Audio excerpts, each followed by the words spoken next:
정말 70년대, 80년대생까지만 하더라도 당연히 독일의 통일에 대해서 꽤나 많은 뉴스를 접했던 기억, 특히나 70년대 이상들은 눈앞에서 그거를 예. 목도를 했었습니다. 실시간 생중계로. 근데 제가 느끼기에 지금의 젊은 세대들 학생들은 독일이 통일했다라는 사실을 알고 있을까? 어디 뭐 활자로는 봤을지 모르겠지만 느낄까? 이런 생각도 사실은 있어요. 근데 독일의 통일은 엄청난 세계에 메시지를 줬었죠. 그렇죠. 근데 너무 황당하게 통일하지 않았나요? 그렇죠. 이제 제가 유학을 할 때요. 유학할 때 통일했어요. 예, 제가 베를린에서 또 공부를 했고. 그럼 장벽계에 계셨어요? 그럼요.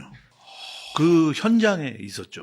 11월 9일 날. 서독과 동독 통일의 그 베를린 장벽에 계셨던 거예요? 1989년 11월 9일 날 장벽이 열렸거든요. 그날 저는 이제 중앙도서관에서 열심히 책 보고 공부하다가 이제 집이 좀 북쪽에 있어가지고 베를린 자유대는 남서쪽 변두리에 있어요. 부자 동네. 학생들 어디 못 살아요. 집값이 비싸서. 비싸서. 그래서 이제 지하철을 타고 시내 중앙 서베를린 중심부로 와서 거기서 환승을 해가지고 북쪽으로 올라가는데 거기서 자유대에서 중심부로 오는 기차 2호선인데 2호선 기차는 아무 적이 없이 운행을 하더라고요. 근데 거기서 중심부에서 내려가지고 환승을 해야 되는데 차가 안 와요. 네. 그러니까 이제 사람들도 플랫폼에 점점 사람들이 늘어나고 뭐 거기 이렇게 마이크로 이렇게 통제하는 사람이 있거든요. 뒤로 물러서라고. 네네. 그 사람한테 가갖고 뭐라고 얘기하더니 다들 막 놀라는 표정이에요. 어. 멀리서 보니까. 네. 그래서 가서 무슨 일이냐 그랬더니 장벽이 무너졌다는 거예요. 그랬더니 좀 있더니 차가 오는데 우리 러시아워 때 그 지하철 있잖아요. 인산이네요. 그리고 막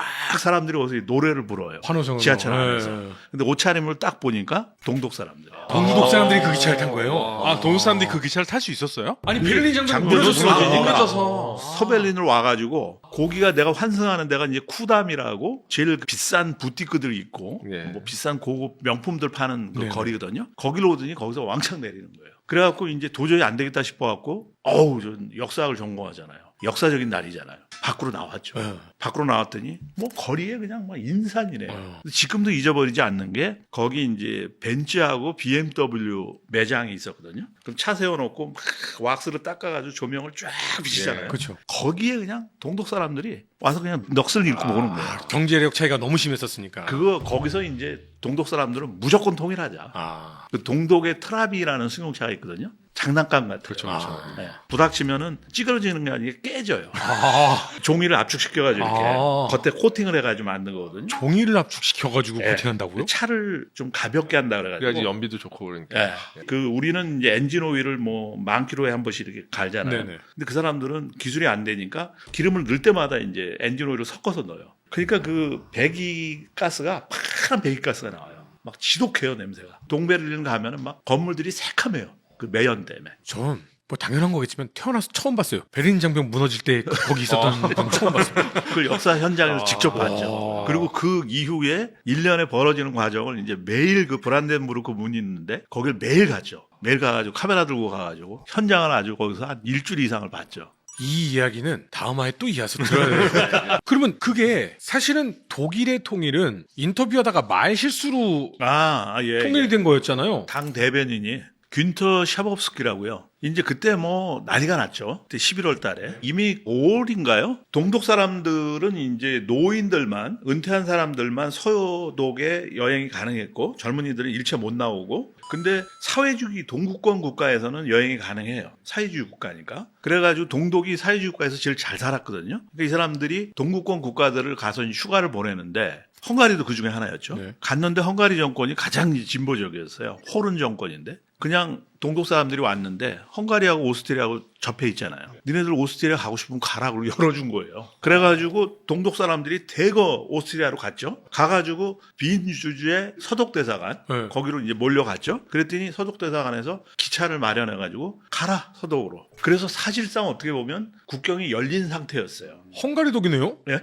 헝가리 덕이죠. 예? 근데 동독 정부는 이제 사회주의 여행하는 걸 통제를 해야죠. 네. 이제 글로 가면은 이제 보내주니까. 그래갖고 뭐 그때 라입시시에서 매주 데모가 벌어졌어요. 네. 그래갖고 빨리 이거 열어라. 이건 뭐 사실상 의미도 없는데. 그랬더니 이제 그때 마지막 정부 이제 한스 모드로라는 사람이 서기장을 하고 있었는데 그 양반이 이제 회의를 하는데 이거 뭐 이제 열어야 될 것 같다. 그러니까 열자. 내일부터 이제 여행 자유화를 그러면 하겠다고 하자. 아, 그러니까 어차피 헝가리에서 문 열었으니 동독 사람이 헝가리나 오스트리아 갔다가 서독으로 갈 수 있는데 네. 굳이 여기 막아서 뭐하냐? 통행하게 해주자. 요 정도가 합의가 된 거죠. 그렇죠. 그리고 이제 몇 달이 또 지났잖아요. 네네. 그러니까 점점 격앙되는 거예요. 동독 국민들의 네. 분노가 뭐 점점 이제 게이지가 올라가니까 이거 막았다가는 이제 무슨 큰일 날 것 같으니까. 그리고 이제 원래 그 동독 공산당은 이제 이미 그 호네커 같은 경우 사임하고 망명 떠나고 막 그런 상황이었거든요. 네네. 그러니까는 이건 뭐 호네커하고 똑같은 노선을 계속 견지했다가는 이거 맞아 죽죠. 그러니까는 열자. 그래갖고 정치국 회의에서 여행자회가 내일부터 하는 걸로 선언을 하자. 그리고 이제 균터 샤법스키라는 사람이 기자회견을 하러 나왔어요. 네. 당에서 이번에 여행자회가 결정했다. 그랬더니 막 난리가 났죠. 그랬더니 이탈리아 기자가 언제부터? 그러니까 원래 내일부터라고 해야 되는데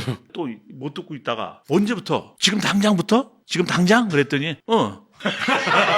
이렇게 된 거예요. 그리고도 사실은 여행 자유로 한 거고 네. 지금 당장도 아니고 내일이었는데 이걸 들은 사람들은 이제 끝이다. 방송으로 이탈리아 기자하고 같이 기자회견장에 있는 기자들이 친 거죠, 이제. 아, 여행 자유화 당장. 근데 여행 자유화 그 이제 여권 만들고 비자 요구하면 그렇죠, 비자 그렇죠. 바꿔야 되거든요. 그렇죠. 근데 거기서 당장.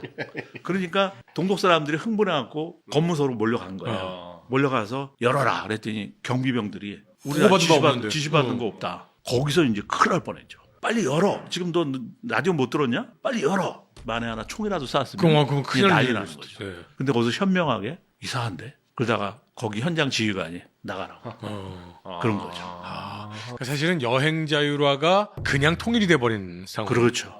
사실 그 전부터 이제 동독 같은 경우는 이제 서독이 워낙에 물자가 풍부하고 잘 살잖아요. 그런 것들이 계속 이 사람 동독 사람들한테 아름아름으로 전해져 이 상태이기 때문에 자기들은 돈이 있어도 뭘 못 사는데 그런 것이 사러 간 거였거든요. 벤츠, BMW 사고 싶은데. 예, 그러니까 그런 호화로운 물건들을 그래서 이제 나중에 보면은 자기들이 얼마 안 되는 월급 다 털어서 몇 달 동안 샀더니만은 이제 돈이 안 남고 자기들은 동독 사람들 괜히 통일했다 그런 식의 이야기를 하는 경우도 있어서 예전에 영화 중에 재미있는 게 그 굿바이 레닌이라는 예. 영화가 굿바이 레닌이라는 영화 있었죠. 재밌지 않습니까? 허탈감. 우리도 동독인들의 될 상실. 줄 알았는데 역사적으로 이런 식의 통일, 정말 극적인 통일을 하는 국가들이 또 있겠죠? 있죠. 왜냐하면 냉전이 무너지셨잖아요. 대를장벽이 무너지면서. 그러니까 냉전으로 버티고 있었던 나라들이 못 버티는 거죠. 대표적인 게 예멘입니다. 우리하고 반대예요. 남쪽이 공산주의고 사회주의고 북쪽이 자본주의예요. 그런데 당연히 사회주의자들은 소련의 지원을 받았겠죠. 근데 소련이 이제 90년에 무너지잖아요. 그러니까 보니까 이거는 못 견디겠으니까 그럼 통일하자고 그래서 남북 예멘이 90년에 통일합니다. 그리고 또 통일이 됐는데 다시 분열된 사례도 있어요. 비슷한 가까운 지역. 그래요? 이게 어디요? 뭐 이집트와 시리아. 이집트와 시리아가 통일됐었어요. 예, 됐었어요. 또 있어요 하나 예멘.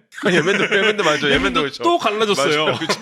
이 떡밥은 저희가 다음번에 하기로 하고 마지막으로 그냥 간단하게 이렇게 해서 너무 환호를 했잖아요. 네. 너무 환호를 했는데 네. 혹시 지금 동독 지역과 서독 지역은 서로 간에 약간 뭔가 앙금이라든가 이런 게 좀 있어요. 90년에 이제 공식적으로 통일을 했어요. 10월 3일 날 통일을 했는데 그때 장벽 무너지고 1년이 채 안 됐죠. 네네. 독일 사람들 일 처리 방식을 생각하면 번개불에 콩 볶듯이 한 거예요. 네.